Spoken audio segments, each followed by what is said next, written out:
welcome back to SK Crochet. In our last video, I showed you how to crochet a chain. On this end, we did kind of with a regular tension. Towards the end here, I showed you if you might do it a little bit looser, what that is to look like. And now we're going to be working on how to start our second row. And it's kind of a back and forth pattern here that we're just going to be doing for a sample. I think I have about 20 some stitches here, which isn't important for this video on how to get started, but it is important to know how to count to see how many stitches you have on there. And I showed that in my last video. So what we're going to do is we're going to do just the most basic stitch you can, and it's a good base stitch to learn a lot of the other stitches. It's called a single crochet. And in that, wherever you're starting, so here we have this hump and our loop here. This is one stitch. One stitch together. So what we're gonna do for a single crochet is we're gonna do what a pattern would say, chaining one up. Okay, I have my finger here to show you what stitch we're gonna go into for our second row. So it's gonna be the second stitch from the hook now that we built one stitch. So you'll see this hump here and this one here. We're going to that second one from the hook.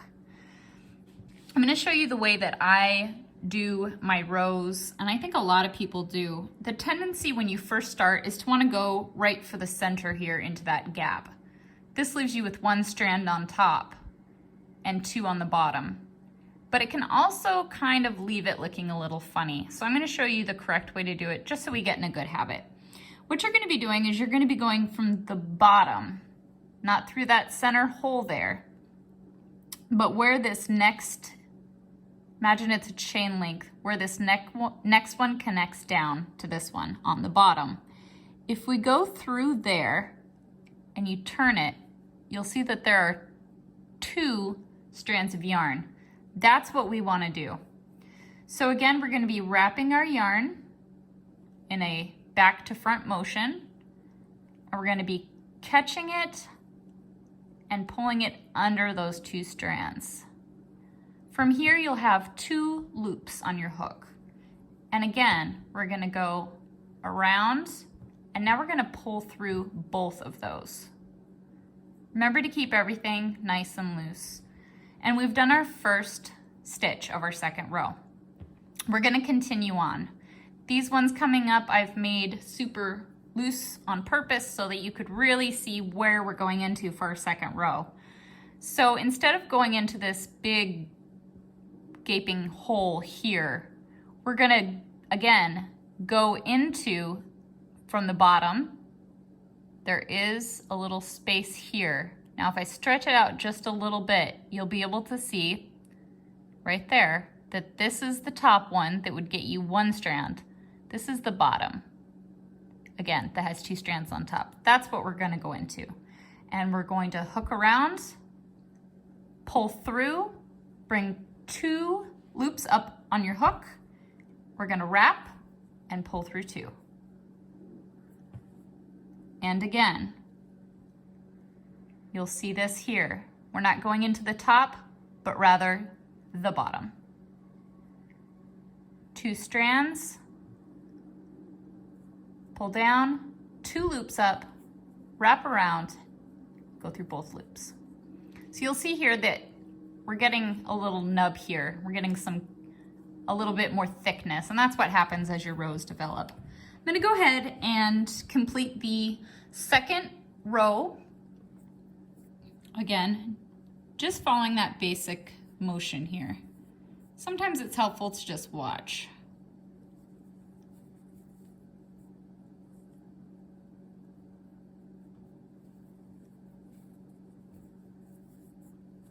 As I kind of get into some of the stitches here that I've done at more of a consistent rate, you'll see once you get going that this doesn't look perfectly flat here. And the reason it's not perfectly flat, or you might see a little twist in there, which I would work out like this, is because there's not a lot of weight to it. As you complete further rows, you'll see that go away. Again, if you stitch too tight, you're gonna see some really tight curls in this. You want to be able to see some nice loops here. Counting your stitches on the second row is pretty easy. I'm gonna just secure this loop and take my hook out to show you. So on this, you're gonna be looking at the top, which is your second row that you've just done. And what you're gonna see here is 2 strands on top. It's another chain link. And you're gonna count those. So this is gonna be your first set. You'll see a set of 2 bumps here. This is gonna be your first stitch. 1, 2, 3, 4, 5, 6, and we've just done our 7th. Again, this loop where your hook is, and this one right below it is the same. It's one and the same. So we've done 7. And you want to continue on until you've reached the very last stitch before your knot. When you reach that point, you've come to the end of the second row.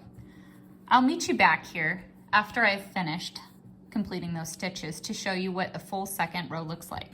Okay, so I have come to my last stitch before my knot, and I want to show you exactly what that looks like when you get to the end. Sometimes it's helpful to hold your knot at the end, and you'll see that you still have 1 stitch left to do at the end because you see that bump right there.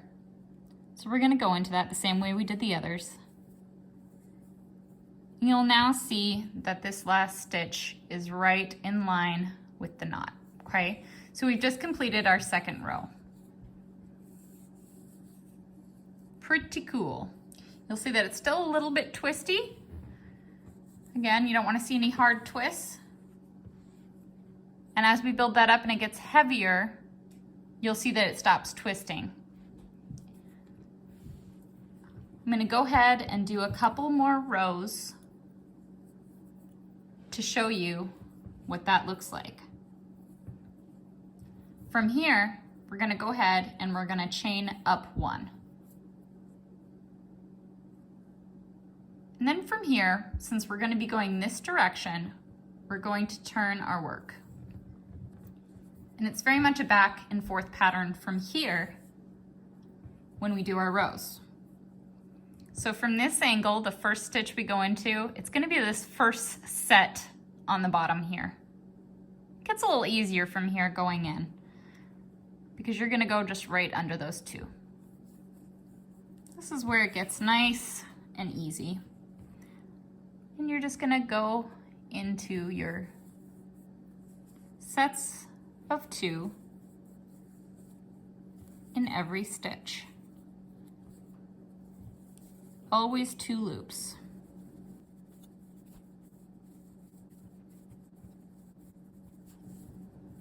So we've made it to the end of our row 3.